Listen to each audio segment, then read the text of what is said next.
আল্লাহ পাক কি কোরআন আমাদের শিখালেন, কোন কোরআন আমাদের শিখিয়েছেন, সেই কোরআনের পরিচিতি আপনাদের সামনে আমি তুলে ধরতেছি।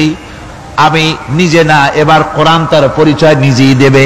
কেউ যদি কোরআনের কাছে জিজ্ঞাসা করে, কোরআন তুমি কোথা থেকে নাজিল হয়েছ, কে তোমাকে নাজিল করেছে, এই প্রশ্ন যদি কেউ কোরআনের কাছে করে, কোরআন নিজেই তার জবাব দিতে পারে কিনা? কোরআন নিজেই বলে, তানজিলাম মিম্মান খালাকাল আরদা ওয়াস সামাওয়াতিল উলা। এই কোরআন নাজিল করেছেন তিনি, যিনি ওই সুউচ্চ আকাশ আর জমিনকে যিনি সৃষ্টি করেছেন, সেই আল্লাহ আমারে নাজিল করেছেন। কোরআনের কাছে কেউ যদি প্রশ্ন করে, ও কোরআন এই পৃথিবীতে নাজিল হওয়ার আগে তুমি কোথায় ছিলে, কেউ যদি প্রশ্ন করে, কোরআনে কারীম নিজের পরিচয় শোনায়, আমি কোথায় ছিলাম শোনো। বাল হুয়া কুরআনুম মাজিদুন ফি লাউহিম মাহফুজ। বরং এই কিতাব অতীব মর্যাদা সম্পন্ন সুরক্ষিত ফলকে লিপিবদ্ধ ছিল, আমি ছিলাম লৌহে মাহফুজে, সেখান থেকে এসেছি।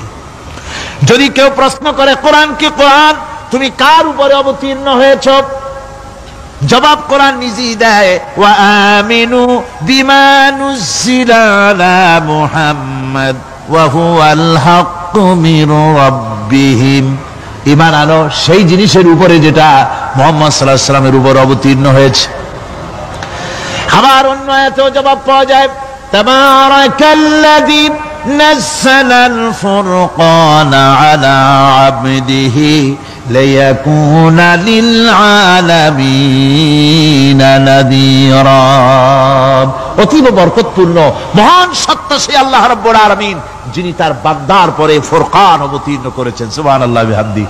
কোরআনের নাম আমি বলেছিলাম শুধু কোরআন নয়, অনেক নাম আছে। কোরআনের আরেক নাম ফুরকান। কোরআনের আরেক নাম কি? আল ফারকু বাইনাল হক্কি ওয়াল বাতিল।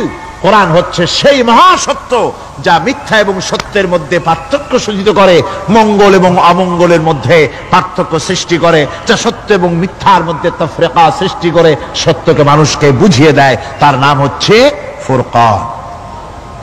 এবার যদি প্রশ্ন করা হয়, ও কোরআন বুঝলাম তুমি লৌহে মাহফুজে ছিলে, বুঝলাম তুমি নবীজির উপরে নাজিল হয়েছো, এবার বলো তুমি কোন মাসে নাজিল হয়েছো, তুমি তো আসছিলা প্রথম কোন মাসে নাজিল হয়েছো? এই প্রশ্ন যদি কেউ করে, কোরআন তার জবাবে বলবে, শাহরু রমাদানাল্লাযী উনজিলা ফীহিল কুরআন। রমজানের পবিত্র মাসে আমি অবতীর্ণ হয়েছি। সুবহানাল্লাহ।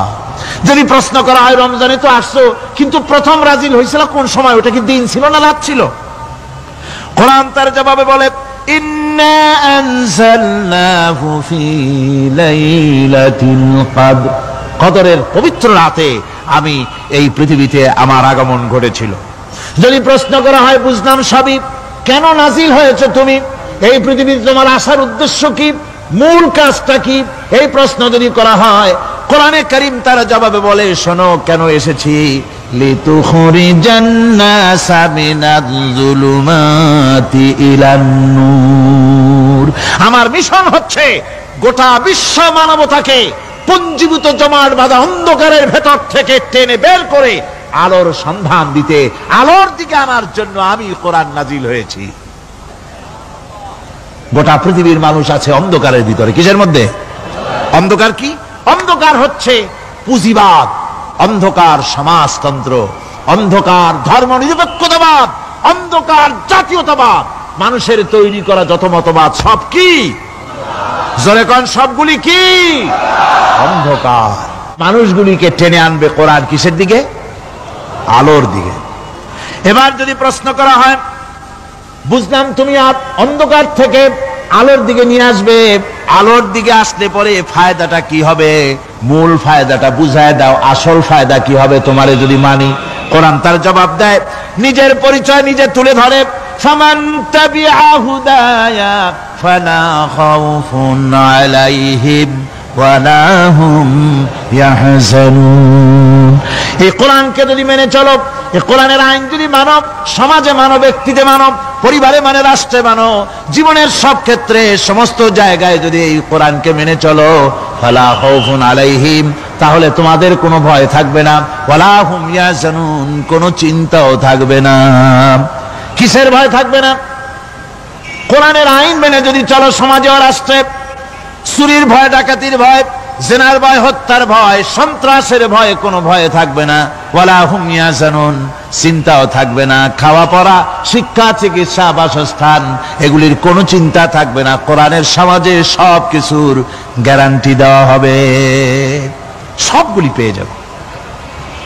এখন যদি আবার প্রশ্ন করা হয়, কোরআন বুঝলাম তোমারে মানলে পরে সব ফায়দা হবে, তাহলে এবার জবাব দাও, তোমার ভিতরে কি রাজনীতি আছে নাকি? আমি তো মানুষ, আমার রাজনীতি করা লাগে। ম্যান ইজ সোশ্যাল অ্যানিম্যাল, আমরা তো জঙ্গলের পশু নই, আমরা তো মানুষ। আমাদের সমাজ আছে, আমাদের পৌর নির্বাচন আছে, আমাদের জাতীয় নির্বাচন আছে, আমাদের কলকারখানা আছে, জমিন আছে, আমাদের রাজনীতি, অর্থনীতি, সমাজনীতি আছে, পারিবারিক নীতি আছে, অনেক নিয়ম মালা আছে, নিয়ম নীতি আছে। তোমারে মানলে তোমার ভিতরে কি ওগুলো আছে নাকি, সে কথা বলো। কোরআন তার জবাবে বলে, وَنَزَّلْنَا عَلَيْكَ الْكِتَابَ تِبْيَانًا لِكُلِّ شَيْءٍ وَهُدًى وَرَحْمَةً وَبُشْرَى لِلْمُسْلِمِينَ। কোরআন জবাবে বলে, শুনে রাখো, শুধু অর্থনীতি, সমাজনীতি নয়, শুধু রাজনীতি আর শিক্ষানীতি, যুদ্ধনীতি নয়, তোমার জীবনে যা কিছু দরকার, ইহকালে যা কিছু দরকার, পরকালে, সব কথাগুলি আল্লাহ রব্বুল আলামিন আমি কোরআনের সিনার ভিতরে খুলে খুলে বর্ণনা করে দিয়েছেন। সব কথা এ কোরআনে কারীমের ভিতরে রয়েছে। তোমার এমন কোনো জিনিস নাই যা তুমি কোরআনে কারীমের মধ্যে পাবে না। তোমার সমস্ত প্রয়োজন আমার বুকের মধ্যে আল্লাহ দিয়ে দিয়েছেন। বিজ্ঞান আছে, দর্শন আছে, ইতিহাস আছে, সব আছে এর মধ্যে।